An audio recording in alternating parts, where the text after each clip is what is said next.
Number आया है अभी, तुम जा सकती हो।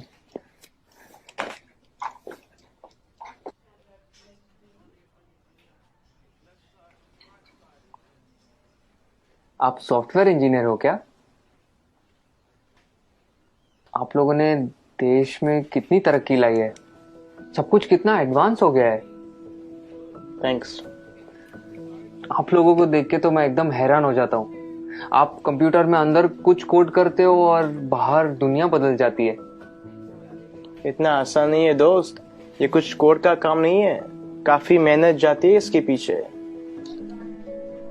कॉम्प्लिकेटेड है, काफी कॉम्प्लिकेटेड। वाकई, इसीलिए तो आपको इतनी तनख्वाह मिलती होगी ना। Why does everyone just sees the money in it? इसके पीछे की मेहनत कोई नहीं देखता। हम हिंदुस्तानियों की सोच ही छोटी है। Just because मैं पूरा दिन एसी ऑफिस में होता हूँ और ऑब्वियसली मुझे पसीना तो आता ही नहीं होगा, राइट?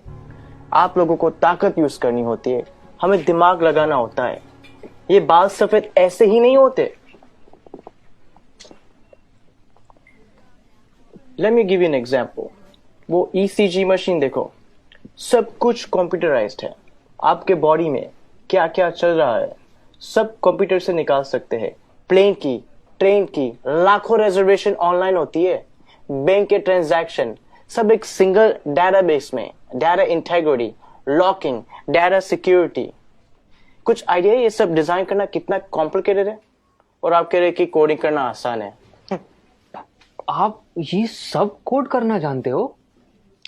पहले करता था, अब मैं प्रोजेक्ट मैनेजर हूँ, मेरी टीम सब करती है।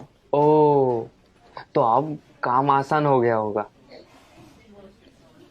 इस फील्ड में कुछ आसान नहीं है, जितना ऊपर जाओ उतनी ही रिस्पॉन्सिबिलिटी बढ़ती है, काम बढ़ता है, स्ट्रेस बढ़ता है।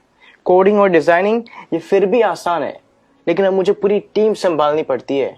10 लोगों को हर रोज जवाब देना होता है, क्वालिटी मेंटेन करनी होती है।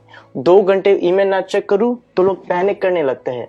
एक साइड से रिजल्ट का प्रेशर होता है और दूसरी साइड को कस्टमर को रिप्लाई करना होता है।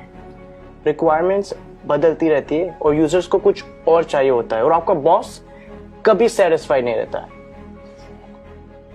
दोस्त, शायद तुम्हें पता नहीं है टेंशन और प्रेशर साथ में हैंडल करना कैसे होता है। मुझे पता है सर, टेंशन और प्रेशर दोनों साथ में हैंडल किया है। 6 साल पहले की बात है। हम लगभग 30 लोग रात के 3 बजे पॉइंट 4875 को कैप्चर करने के लिए बढ़ रहे थे।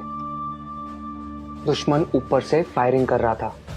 अगली गोली किसके नाम पे लिखी थी पता नहीं था। उजाले से पहले हमें वहां पहुंचना था। वक्त काफी कम था हमारे पास। होश तो तब आया जब अगले दिन हम चोटी पर तिरंगा लहरा रहे थे, और तब हम बचे 30 नहीं, 4 लोग थे। आप Subedar Sushant from 13 Jammu and Kashmir Rifles on duty at peak 4875 in Kargil. मुझे बताया गया है कि मेरी टर्म पूरी हो गई है और अब मुझे सॉफ्ट असाइनमेंट का ऑप्शन दिया जाएगा। पर आप ही बताइए सर, काम आसान करने के लिए कोई अपनी ड्यूटी छोड़ सकता है क्या? उस दिन हमारा एक जवान दोस्त बर्फ में जख्मी पड़ा था। उस पर दुश्मन की गोलियां चल रही थी। हम सब बंकर के पीछे छुपे हुए थे। उसे बचाना मेरा कर्तव्य था और मैं उसे बचाने जाने वाला था, मगर मेरे कप्तान ने मना किया और कहा कि तुम नहीं जाओगे।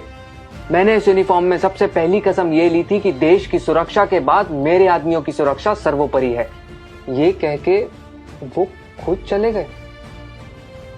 उस जख्मी जवान को बचाते बचाते हमारे कप्तान शहीद हो गए।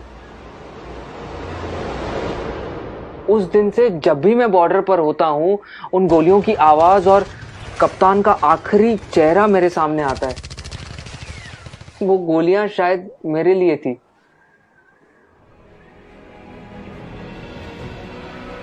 टेंशन और प्रेशर दोनों के साथ काम करना जानता हूं मैं। Sir, can you please go on? Yeah, sure. It was nice meeting you. Thank you for your service. जय हिंद। जय हिंद।